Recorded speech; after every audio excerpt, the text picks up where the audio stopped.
Bitcoin is the greatest distraction from the greatest disruption that is coming to financial services. I think AI is probably the other big disruption there, but and there's so much noise around a lot of things like FTX and others.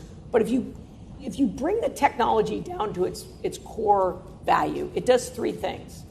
One is it allows a payment mechanism. Number two, it allows smart contracts to be programmed into the token.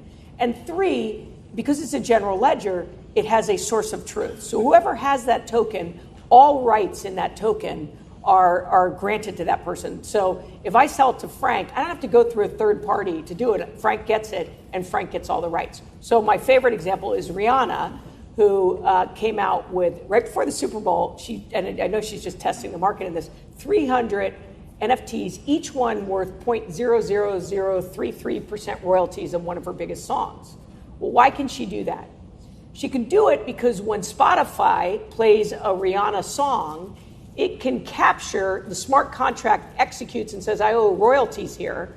And so nobody has to be involved in it. And it can take the fractional payment and go to, because Frank's a big Rihanna fan, so it goes to his account, and he owns a couple of those.